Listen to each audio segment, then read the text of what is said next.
Bonjour, je suis Amké. Bonjour, je suis Liz. Et bienvenue sur notre chaîne. Kelly.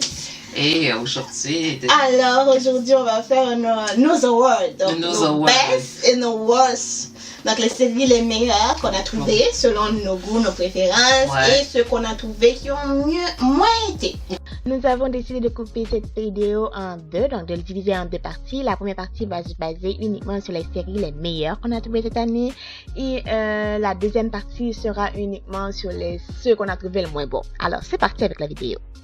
Pour chaque catégorie, on en a 5. Mhm. Ok. Tu t'es basé sur quelque chose en particulier? Ben moi, c'est comme... je me suis basée sur... il y a certains que je me suis basée sur le fait que, bon, les gens, c'était populaire et les gens m'ont comme... on va dire, convaincu de de regarder la série. Ok. Et moi, j'essayais de comprendre... ben, c'est quoi ce que j'appelle le hype qui est derrière, ou est-ce que c'est justifié ou c'est pas justifié. Mhm. Et parfois, je trouvais que c'est pas justifié. Alors, c'est ce qui a un peu, je dirais, qui m'a aidé à faire l'évaluation des choix que j'ai faits. Ok. Mhm. Pour ma part, si je suis capable de le regarder plus de 2 fois, alors c'est bien. C'est bon. Alors, c'est parti avec les meilleurs. Les meilleurs. Oui, alors dans les meilleurs, j'ai mis Things of Fortune. Donc, ça vient juste de terminer. C'est une série chinoise. Ok. Il y a tout dedans. Donc, il y a des parties comédie, il y a des parties tragiques, drame. Si on m'avait pas mis côté amourette dedans, j'allais donner une note 10. Parfait. Il y a une amourette là-dedans? Oh oui, il y a une amourette là-dedans. Parce que j'avais commencé à le regarder, puis je peux pas croire qu'ils ont mis vraiment une amourette là-dedans. Pour casser le côté de amourette homme-homme, Ouais. selon moi, ils ont mis une amourette fille avec homme au lieu de faire homme-homme. Ah, ok. Franchement, c'est selon moi. Ah, ok. Oui, il y avait une- Ok, d'accord, ok. Je comprends maintenant. Mais sinon, les effets spéciaux étaient malades. Le montage, malade. Hmm, Et en second lieu, j'ai mis Jack and Joker. ok, ouais. J'ai aimé la chimie des deux. Surtout à l'épisode 12, je pense, ou 11-12, j'ai aimé le jeu d'acteur de War. Ok. The Sign, je l'ai regardé 7 fois. 7 fois? Tellement je l'ai aimé. Les effets spéciaux, je me dis la Thaïlande, c'est pas leur côté fort, je Ouais. trouve, dans les effets spéciaux. D'accord, ouais. Pour ce qui est des séries fantastiques. Et là, j'ai bien aimé. J'ai bien aimé. fois. 7 fois. Ouais. D'accord, oui, c'est ok, oui. Si mon hiver, on va dire mes journées de Noël vont pas être plates, soit je vais regarder The Sign, soit je vais regarder The Untamed. Ok, d'accord. Et celui que j'ai terminé récemment, c'est le High School Frenemy. Oui. Ça, en fait, ce qui m'a poussé à regarder la série, c'est l'un des acteurs, là, je me rappelle plus c'est quoi son nom, j'ai affiché la photo. Mhm. Puis au final, ils auront un BL ensemble, mais je trouvais que ça ressemblait plus à un BL qu'à un...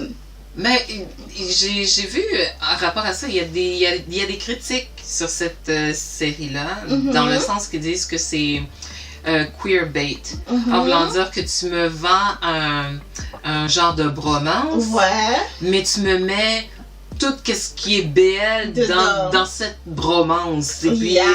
tu sais, comme ils ont dit, l'utilisation des thumbnails, comment qu'ils ont utilisé Mhm. ces poses-là, mais normalement, ce que tu regardes, c'est une bromance. C'est une romance. Mais on te le vend comme étant autre chose. Puis là, Ouais. il y a des gens qui C'est sont même comme pas, ça. ils n'ont même pas vendu ça en tant que romance, en tant que vraiment ami.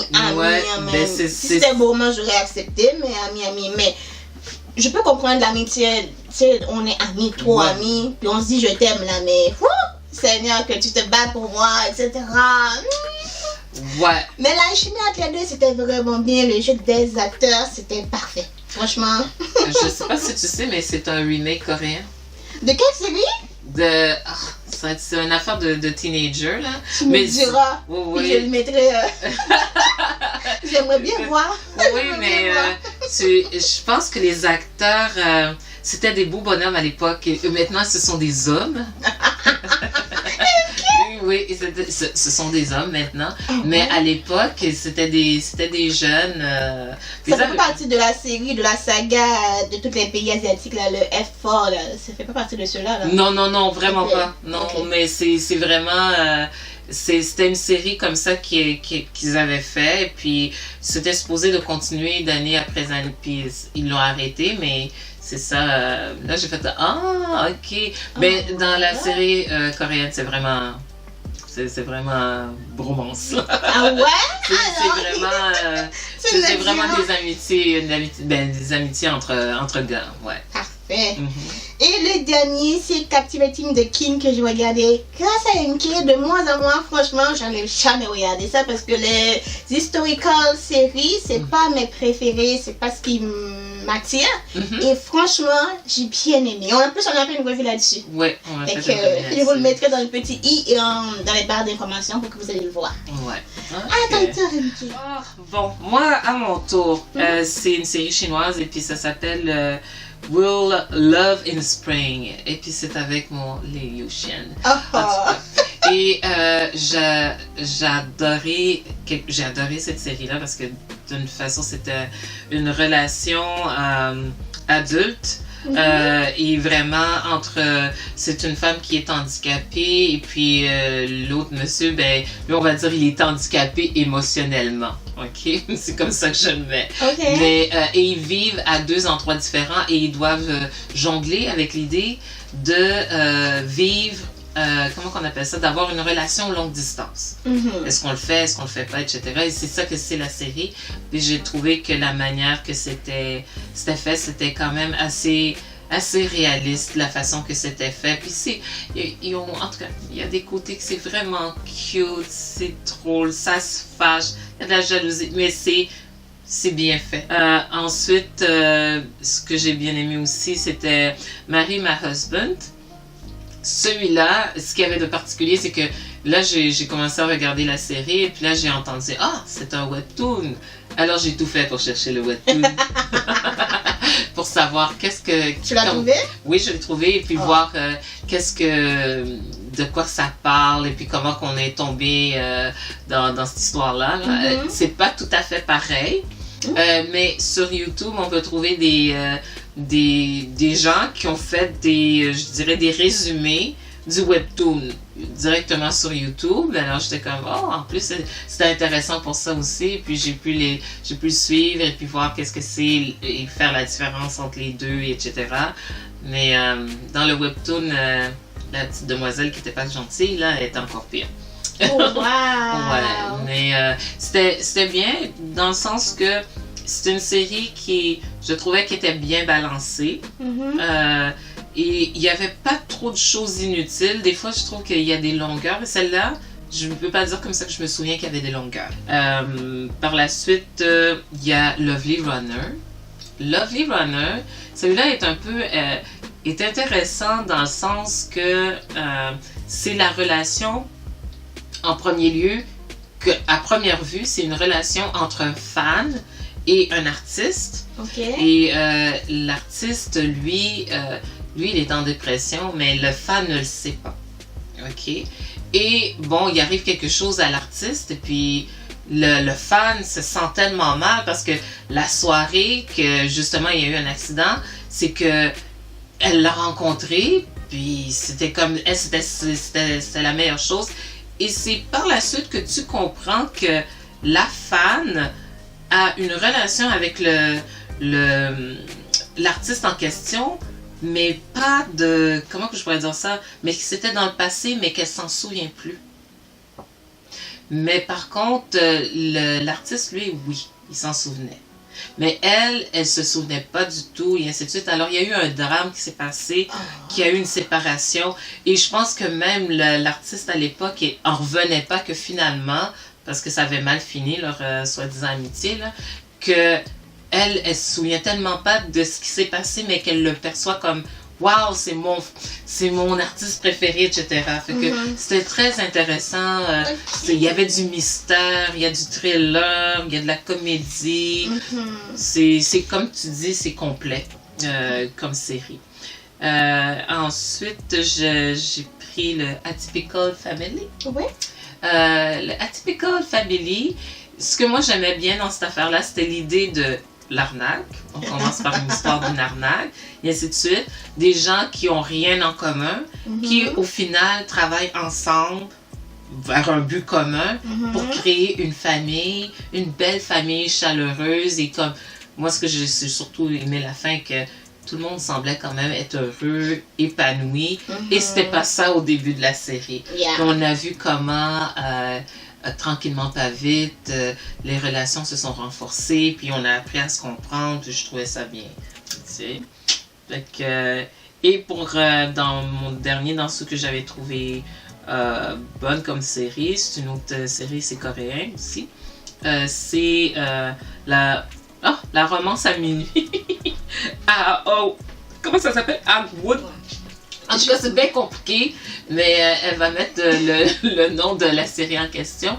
Et celle-là, ce que j'ai bien aimé, c'est que au moins on faisait allusion, encore une fois, à ce que j'appelle une relation adulte, là, mais une relation entre tuteur et son élève. Le tuteur a aidé cet élève-là à progresser dans la vie. Il a, on va dire que même côté académique, il a super performé. Il a pu aller dans les plus grandes écoles, faire des grandes études. Et elle, c'est sa fierté à ce tuteur-là. Et cet élève-là revient des années plus tard. Et là, il dit, bon, ben moi aussi, je veux faire du tutorat. Oh, ouais. Alors, ça, c'est comme, elle ne comprend pas, là, c'est sa gloire, là, qui, en soi, qui revient, puis là, il dit, moi aussi, je veux faire de tuteur, puis je veux ci, puis je veux ça, etc.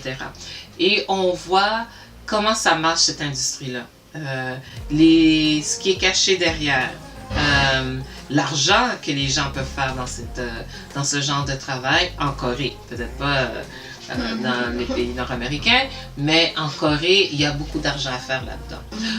La romance de minuit à Agwon. Voilà.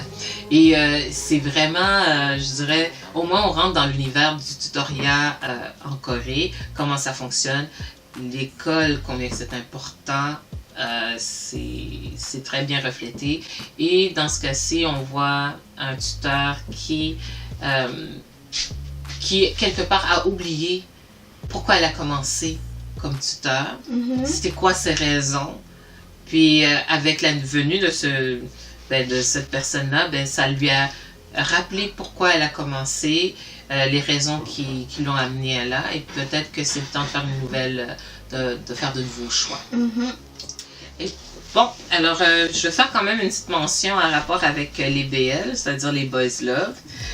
Dans ceux que j'ai aimés, là, dans les Boys Love, là, il y en a eu 3 en particulier que j'ai trouvé particulièrement bons parce que je trouvais personnellement que ça entrait dans ce que j'appelle des relations adultes. Ou plus matures, je mettrais ça dans ce sens-là.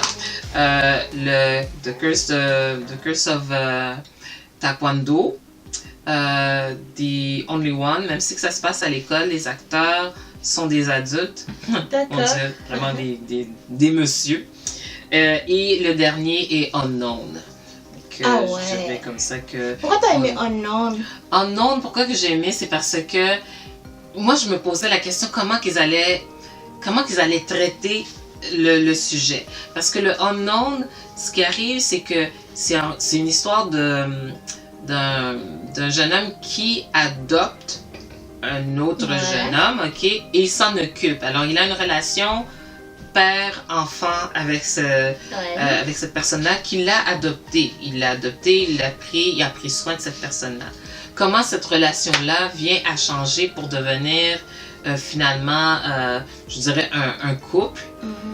Ça, c'est comme je me posais la question, comment que ça allait être traité, comment on a fait le changement de la relation entre les deux parties. Puis c'est ça qui m'avait tenu parce que j'étais comme, comment qu'ils vont faire ça? Moi, ça a été mon questionnement. Au début, j'étais comme, ok, comment qu'ils vont arranger cette histoire-là? Et à la fin, j'ai vu que, c'était crédible la façon qu'ils l'ont fait, de voir qu'effectivement, bon, c'est sûr qu'il y en a un qui était toujours dans sa tête, il est le parent, Mais ça veut pas dire que le petit jeune, lui, il le percevait comme le parent. Non, ça c'est vrai. Il le percevait comme le parent. À la fin, c'est sûr que celui qui avait le rôle de parent a dû réévaluer finalement c'est quoi la relation qu'il avait avec cette personne-là, puis c'est ce qu'il a dû faire parce que bon, il y a eu des événements qui ont aidé à ce qu'il puisse arriver à ce genre d'évaluation-là. Ouais. D'accord.